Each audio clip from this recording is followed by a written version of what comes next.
പിന്നെ ഈ പെസഹ നമ്മുടെ ഈ ഒരു ദുഃഖവാരത്തിൻ്റെ ഈ ഒരു ഘട്ടത്തിൽ ഇതിൻ്റെ ഈ കഴിഞ്ഞ ഇന്ന് വരെയുള്ള ഒന്നര ആഴ്ച ഘട്ടക്കാലം നമ്മൾ സഭയിൽ തന്നെയുള്ള വിവിധമായ വ്യക്തികളുടെ പല റേഞ്ചിലുള്ള ആൾക്കാരുടെ പ്രസംഗം അച്ഛനും നമ്മളുമൊക്കെ ഇങ്ങനെ നിരീക്ഷിച്ചുകൊണ്ടിരിക്കുകയാണ്.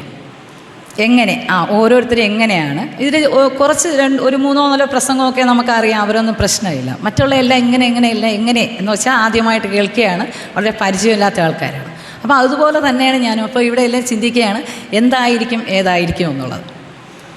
അപ്പോൾ എന്തു തന്നെ ആയാലും നമുക്കിന്ന് ഈ ബുധനാഴ്ച ഈ ഒരു ആരാധനയിൽ നിങ്ങളെയും എന്നെയും ഒക്കെ ദൈവം ഇത്രത്തോളം നടത്തിയെങ്കിൽ വചന ശുശ്രൂഷയും ദൈവം തന്നെ നടത്തട്ടെ എന്നുള്ള ഒരു പ്രാർത്ഥനയോടെ ഞാൻ എൻ്റെ വിഷയത്തിലേക്ക് കടക്കുകയാണ്.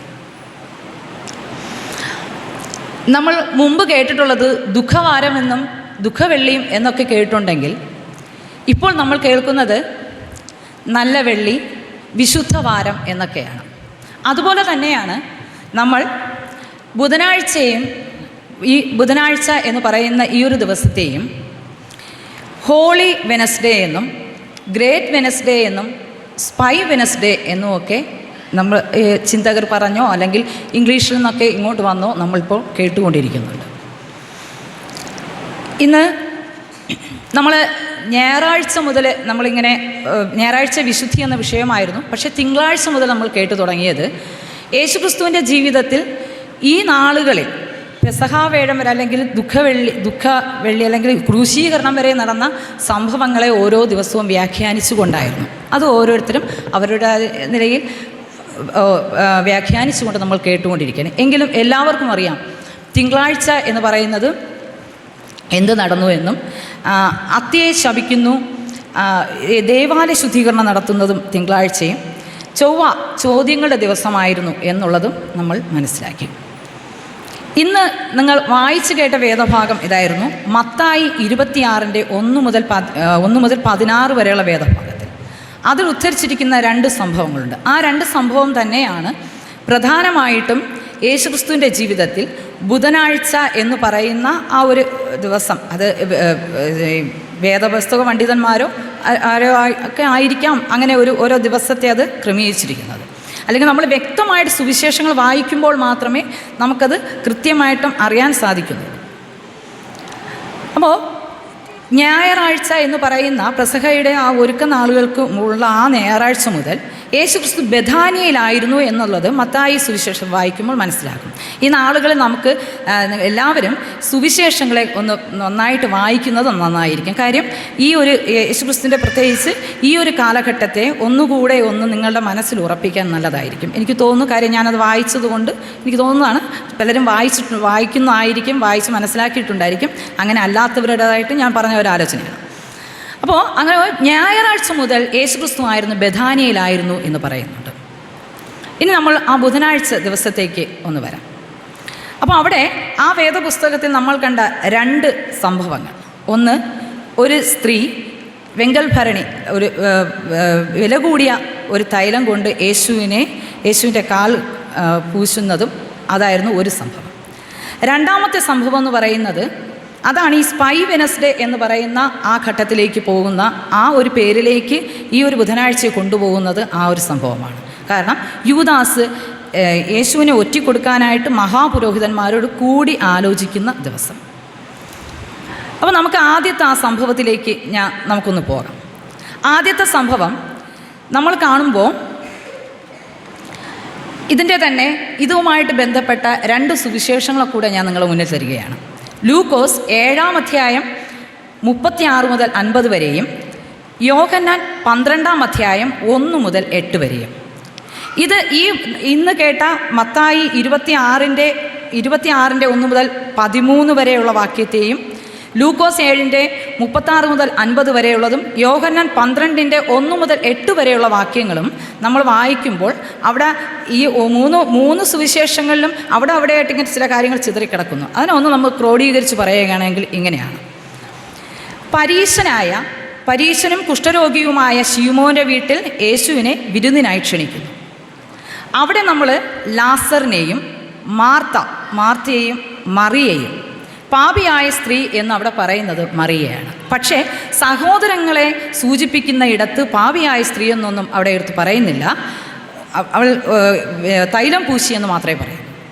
അപ്പോൾ ഇതാണ് അവിടെ ലാസർ, മാർത്ത, മറിയ. അതിൽ മറിയയാണ് ആ പാപിയായ സ്ത്രീ എന്ന് പറയുന്നത്. മറിയ ഈ തൈലം പൂശുമ്പോൾ അവിടെ വിവിധ തരത്തിലുള്ള പ്രതികരണങ്ങൾ ഉണ്ടാകുന്നുണ്ട്.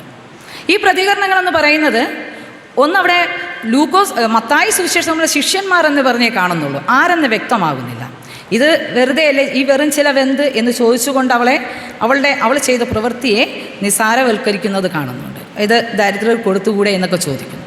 രണ്ടാമത്തേതിൽ കാണുമ്പോൾ ശീമോൻ പറയുകയാണ്, ഇവൻ പ്രവാചകനായിരുന്നു എങ്കിൽ എങ്ങനെയുള്ള സ്ത്രീയാണ് തന്നെ തൊടുന്നത് എന്ന് മനസ്സിലാക്കി അവളെ അകറ്റി നിർത്തുമായിരുന്നു. ആ ഒരു സൂചനയോടെ അവളുടെ സ്വഭാവത്തെ ചൂണ്ടിക്കാണിച്ചുകൊണ്ട്, അവളുടെ കുറവിനെ ചൂണ്ടിക്കാണിച്ചുകൊണ്ട് സംസാരിക്കുന്നത് കാണാം.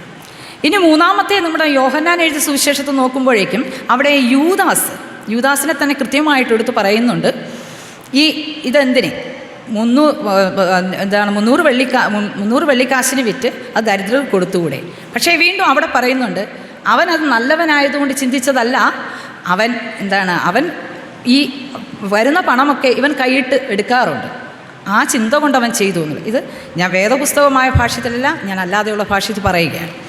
അപ്പോൾ ഇങ്ങനെ ഈ ഒരു സംഭവത്തിൽ നമ്മൾ കാണുന്ന മറിയയോടൊപ്പം കാണുന്ന വ്യക്തികളാണ് ശീമോനും അതുപോലെ തന്നെ യൂദാസ്. അപ്പോൾ നമുക്ക് ആ ഒരു സംഭവത്തിൻ്റെ ഒരു 3 ഘട്ടത്തിലേക്ക് ഒന്ന് വരാം. ഇതിൽ ആദ്യം നമ്മൾ കാണുന്നത് മറിയ. ഞാൻ ആ ഒരു സംഭവം ആദ്യം പറയുന്നു, നമുക്ക് യൂദാസിൻ്റെ ഒറ്റിക്കൊടുപ്പ് അടുത്ത ഭാഗത്തിലേക്ക് വരാം. അപ്പോൾ അവിടെ നമ്മുടെ മറിയയെ നമ്മളവിടെ കാണുന്നത്, മറിയ എന്ന് പറഞ്ഞത് നിങ്ങൾ വേദഭാഗം നന്നായിട്ട് വായിച്ചു നോക്കാം, അപ്പോൾ നമുക്ക് മനസ്സിലാവുന്നതാണ്. മറിയയുടെ ദൈവത്തോടുള്ള സ്നേഹത്തെ അവിടെ കാണിക്കുന്നുണ്ട്. ദൈവത്തോട് അത് നിങ്ങൾ ലൂക്കോസ് എഴുതിയ സുവിശേഷത്തെ നിങ്ങൾ നന്നായിട്ട് വായിക്കുമ്പോൾ അതിനകത്ത് പറയുന്നുണ്ട്, അവൾ അധികമായിട്ട് സ്നേഹിച്ചു എന്ന് പറയുന്നുണ്ട്. അപ്പോൾ അതിൻ്റെ കാരണവും ശിമോനോട് പറയുന്നുണ്ട്. അപ്പോൾ അവളുടെ ആ പലവിധമായ അവളായിരുന്ന അവളുടെ അവസ്ഥയുണ്ട്. ആ അവസ്ഥയിൽ അവളുടെ പാപങ്ങൾ മോചിച്ച് കിട്ടുമെന്നുള്ളൊരു വിശ്വാസം ദൈവത്തിൽ അർപ്പിക്കുന്നുണ്ട്. അതിൻ്റെ അവസാന ഭാഗങ്ങളിൽ പറയുന്നുണ്ട്, അവളുടെ വിശ്വാസം, നിൻ്റെ പാപങ്ങൾ മോചിക്കപ്പെട്ടു, നിൻ്റെ വിശ്വാസം നിന്നെ രക്ഷിക്കട്ടെ. അപ്പോൾ അവൾ ദൈവത്തിൽ അർപ്പിച്ച ഒരു വിശ്വാസം, അവൾ ദൈവത്തോട് കാണിച്ച ഒരു സ്നേഹം, യേശുവിനോട് കാണിച്ച ആ സ്നേഹം, അത് മാത്രമായിരുന്നില്ല അവളുടെ രക്ഷയ്ക്ക് കാരണമാകുന്നത്. യേശു അവളോട് കാണിച്ചൊരു കൃപ, അതായിരുന്നു അവളുടെ രക്ഷയ്ക്ക് കാരണമായി തീരുന്നുണ്ട്. അങ്ങനെ അവൾ പാപമോചനം നേടുന്നു. അത് നമ്മൾ വീണ്ടും ആ 2 സുവിശേഷങ്ങൾ നമ്മൾ കാണുന്ന ഒരു കാര്യമുണ്ട്. എൻ്റെ ഈ ഒരു സുവിശേഷം അറിയുന്നിടത്തോളം കാലം അവളും അറിയപ്പെടും എന്നുള്ളത് യേശുക്രിസ്തു പറയുന്നുണ്ട്. അപ്പോൾ പാപിയായിരുന്ന അവൾ യേശുക്രിസ്തുവിൻ്റെ അടുക്കൽ വന്നു, അവൾ രക്ഷ നേടി. യേശുക്രിസ്തുവിൻ്റെ ആ ഒരു സുവിശേഷത്തിൻ്റെ അല്ലെങ്കിൽ ആ പരസ്യ ശുശ്രൂഷയുടെ കാലഘട്ടത്തിൽ ഒരു ഏറ്റവും നല്ലൊരു വ്യക്തിയായിട്ട് ലോകം അറിയപ്പെടാൻ കാരണമാകുന്നുണ്ട്. അത് വെറുതെയല്ല, അവൾ അത്രയും സ്നേഹിച്ചു. ഇനി നമ്മൾ കാണുമ്പോൾ അവിടെ അവിടെ കാണുന്ന ഒരു കാര്യമുണ്ട്. ശീമോനോട് പറയുന്ന ഒരു കാര്യമുണ്ട്. അപ്പോൾ പിന്നെ അതേപോലെ തന്നെ മറിയയെ നമ്മൾ കാണുന്നത് അവളുടെ നല്ല ദാനങ്ങളെ അവൾക്ക് പങ്കിടുവാൻ, അവൾ ആ സ്വരുക്കൂട്ടി എങ്ങനെയാവട്ടെ ഏതെങ്കിലും തരത്തിൽ അവൾ ഉണ്ടാക്കി വെച്ച ആ ഒരു തൈലം, ഇത്രയും വിലപ്പെട്ട തൈലത്തെ തന്നെ ഇത്രയും തനിക്ക് ഇത്രയും ഒരു പാവമോചനം തന്ന, അല്ലെങ്കിൽ താൻ വിശ്വസിക്കുന്ന സ്നേഹിച്ച ഒരാൾക്കത് ദാനം ചെയ്യുവാനുള്ള അവളുടെ ഒരു മനസ്സ് അവിടെ നമ്മൾ കാണുന്നുണ്ട്. ഇനി നമ്മൾ ശീമോൻ്റെ ഇതിലേക്ക് വരുമ്പോൾ സ്വന്തം നീതി പ്രവൃത്തിയിൽ ആശ്രയിക്കുന്ന ശീമോനോടുള്ള പ്രതികരണം, യേശുവിൻ്റെ പ്രതികരണം കാണുന്നുണ്ട്. അവനെ നമ്മൾ കാണുമ്പോൾ കുഷ്ഠരോഗിയാണ്. അപ്പോൾ കുഷ്ഠരോഗം പറയുന്നത് ന്യായപ്രമാണ പ്രകാരം ശാപകരമായ ഒന്നാണ് കുഷ്ഠരോഗം എന്ന് പറയുന്നുണ്ട്. അപ്പോൾ അതിൽ അവന് കിട്ടിയ ഒരു വിടുതലുണ്ട്. അതിനെ ആഘോഷിക്കാനോ ഒക്കെ ആയിട്ടാണ് അവൻ ആ ഒരു വിരുന്ന് അവിടെ ഒരുക്കുന്നത്. അപ്പോൾ അവന് ന്യായപ്രമാണം അറിയാൻ പരീശനാണ്. പക്ഷേ അവിടെ യേശുക്രിസ്തു ആ ഒരു ഭാഗത്തിൽ ചൂണ്ടിക്കാണിക്കുന്ന ഒരു കാര്യമുണ്ട്.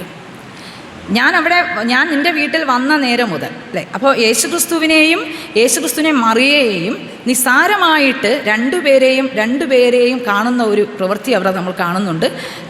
പ്രവാചകനായിരുന്നുവെങ്കിൽ ഇവൾ എങ്ങനെയുള്ള സ്ത്രീ എന്നറിയാമായിരുന്നു. അപ്പോൾ യേശുവിനെയും മറിയയെയും അവൻ മോശമായിട്ട് കാണുന്ന ഒരു രീതിയാണ്. പക്ഷേ അവിടെ അങ്ങനെ കാണുന്ന ശീമോനോട് യേശു പറയുന്നതാണ്, ഞാൻ ഇവിടെ ഈ ഭവനത്തിൽ വന്ന നിമിഷം മുതൽ അവൾ എൻ്റെ കാൽക്കലിരുന്ന് അവളെ കണ്ണുനീർ കൊണ്ട് എൻ്റെ കാൽ കഴുകി തലമുടി കൊണ്ട് തുടച്ച് തൈലം പൂശി എന്നെ ശുശ്രൂഷിക്കുന്നുണ്ട്. പക്ഷേ ഞാൻ ഇവിടെ വന്നിട്ട് നീ ഇതുവരെ എനിക്ക് ചെയ്യേണ്ട ഒരു അതിഥിയോട് ചെയ്യേണ്ട ഒരു മര്യാദ എന്നോട് കാണിച്ചിട്ടില്ല എന്നൊരു പരാതി പറയുന്നുണ്ട്. അപ്പോൾ ആ പാപിയായ നിസ്സാരമായിട്ട് പാപി എന്ന് കാണുന്ന ആ സ്ത്രീയിൽ നിന്ന് ആ മര്യാദ യേശുക്രിസ്തു ഇവനെ പഠിപ്പിക്കുകയാണ്. അപ്പോൾ അവിടെ നമ്മൾ അവിടെ കാണുന്ന ഒരു കാര്യമുണ്ട്. അവനോട് ഒരു ഉപമ ചോദിക്കുന്നുണ്ട്. ഉപമയിൽ പറയുന്നത്, രണ്ട് കടക്കാരുണ്ടായിരുന്നു. ഒരാൾക്ക് രണ്ട് കടക്കാരുണ്ടായിരുന്നു. അതിൽ ഒരുത്തന്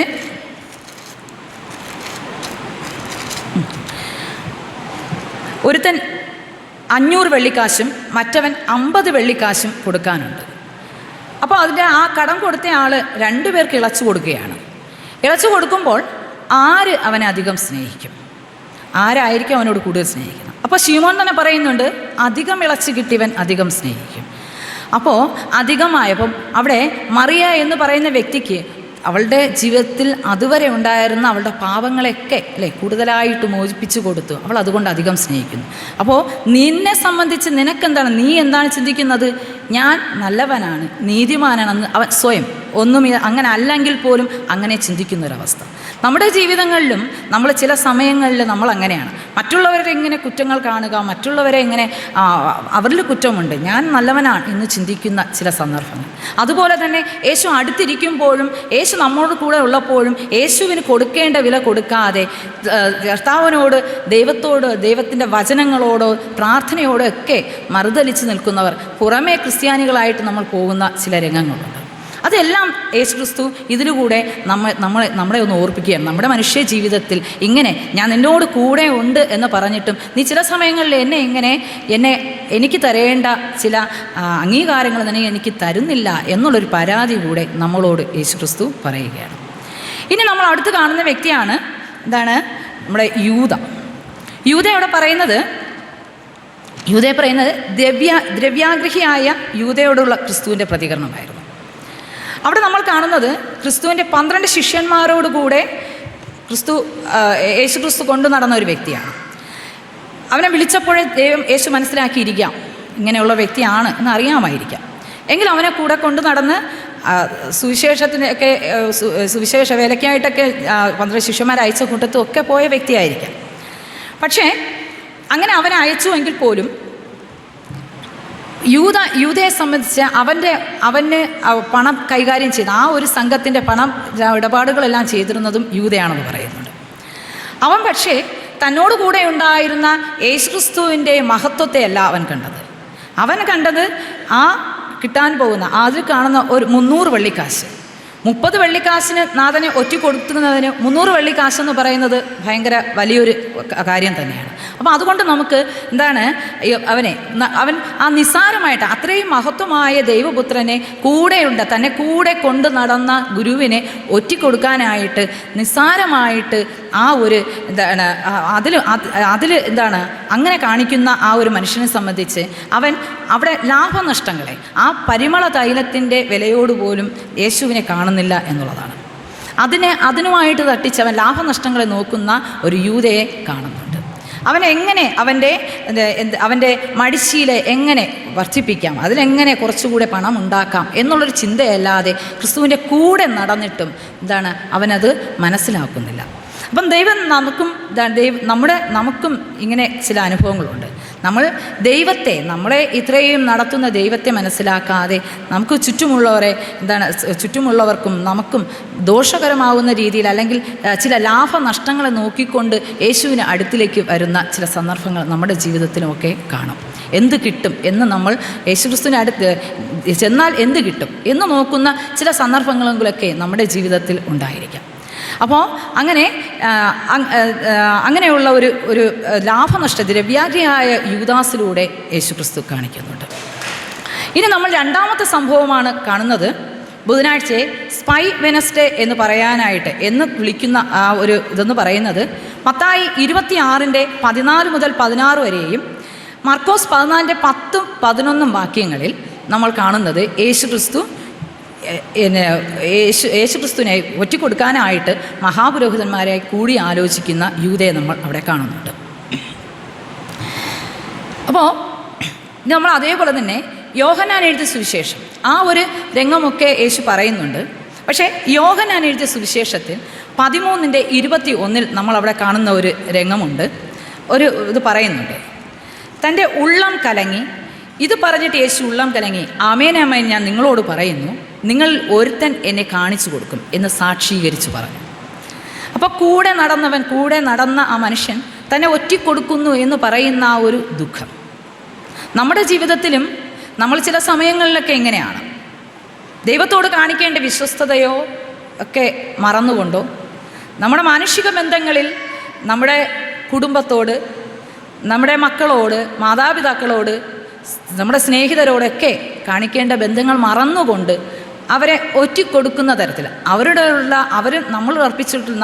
അവരർപ്പിക്കുന്ന അല്ലെങ്കിൽ നമ്മൾ അവരർപ്പിക്കുന്ന വിശ്വാസങ്ങളെ തെറ്റിച്ചുകൊണ്ട് വിശ്വസ്തതയില്ലാതെ പെരുമാറുന്ന ചില ഒറ്റിക്കൊടുക്കലിൻ്റെ അനുഭവങ്ങളൊക്കെ നമ്മുടെ ജീവിതങ്ങളിലോ നമുക്കൊക്കെ ഉണ്ടായിട്ടുണ്ടായിരിക്കാം. അപ്പോൾ അവിടെ ഒരുപാട് ദുഃഖിക്കും. അപ്പോൾ ആ ഒരു ദുഃഖത്തെ യേശുക്രിസ്തു ഇത്രയും ദൈവപുത്രനായിരുന്നിട്ട് യേശുക്രിസ്തുവിൻ്റെ ആ ഒരു ദുഃഖത്തെ നമുക്ക് അവിടെ കാണാൻ സാധിക്കുന്നുണ്ട്. അപ്പോൾ ഇതെല്ലാം അറിഞ്ഞുകൊണ്ട് തന്നെയാണ് പെസഹ അപ്പം നുറുക്കി കൊടുക്കുകയും ചെയ്യുന്നുണ്ട്. അപ്പോൾ അവിടെ മനുഷ്യപുത്രൻ, എന്നിട്ട് മർക്കോസ് 14:21 അവിടെ യേശുക്രിസ്തു പറയുന്ന ഒരു ഇതുണ്ട്, മനുഷ്യപുത്രന് പോകുന്നത് തന്നെക്കുറിച്ച് എഴുതിയിരിക്കുന്ന പോലെ തന്നെ സത്യം. മനുഷ്യപുത്രനെ കാണിച്ചു കൊടുക്കുന്ന മനുഷ്യനോ അയ്യോ കഷ്ടം, ആ മനുഷ്യൻ ജനിക്കാതിരുന്നു എങ്കിൽ അവന് കൊള്ളായിരുന്നു എന്ന് പറയുന്നുണ്ട്. അപ്പോൾ അവൻ്റെ അവസ്ഥ എന്തായിട്ട് മാറുന്നു എന്ന് നമ്മൾ നോക്കേണ്ടിയിരിക്കുന്നു. അതിൻ്റെ അവസാനവും നമുക്ക് അപ്പോസ്തല പ്രവൃത്തിയിൽ കാണുന്നുണ്ട്, കെട്ടി ഞാന്ന് ചത്തു എന്ന് പറയുന്നുണ്ട്.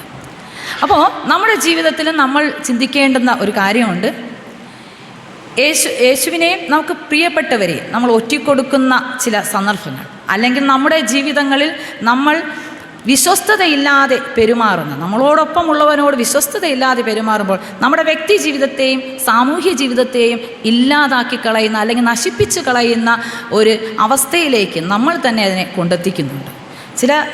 നമ്മളിപ്പോൾ സെലിബ്രിറ്റികളുടെയും കാര്യങ്ങൾ കാണുമ്പോൾ ജീവിതങ്ങൾ വിശ്വസ്തതയില്ലാത്ത പെരുമാറ്റങ്ങൾ അവരെ ചെന്ന് കൊണ്ടെത്തിക്കുന്ന മേഖലകൾ, കാര്യങ്ങളൊക്കെ നമ്മൾ കാണുന്നുണ്ട്. അപ്പോൾ ഇതേപോലെയുള്ള നമ്മുടെ ജീവിതങ്ങളിൽ നമുക്ക് മക്കൾ ചിന്തിക്കുക, എൻ്റെ മാതാപിതാക്കളോട് നമ്മൾ എത്ര വിശ്വസ്തമായിട്ട് ഞങ്ങൾ നിൽക്കുന്നു. മാതാപിതാക്കൾ ചിന്തിക്കുക, കുടുംബജീവിതത്തിൽ ഭാര്യ ഭർത്തൃബന്ധങ്ങൾ ചിന്തിക്കുക. ഇന്ന് ചില ഇടങ്ങളിലെങ്കിലുമൊക്കെ നമ്മൾ കാണുന്നുണ്ട് അതിൻ്റേതായ ദൂഷ്യവശങ്ങൾ. അപ്പോൾ അവിടെയൊക്കെ നമ്മൾ എത്രത്തോളം വിശ്വസ്തതയോടെ നിൽക്കുന്നുണ്ട്. ഇന്ന് നമ്മുടെ സമൂഹമായ ഈ വിദ്യാർത്ഥികൾ കുട്ടികളായിരിക്കും നിങ്ങളോടും ഒക്കെ പറയുന്നു, ഏറ്റവും വിശ്വസ്തമായി നമ്മുടെ മാതാപിതാക്കൾ നമ്മളിൽ അർപ്പിക്കുന്ന ഒരു വിശ്വാസമുണ്ട്.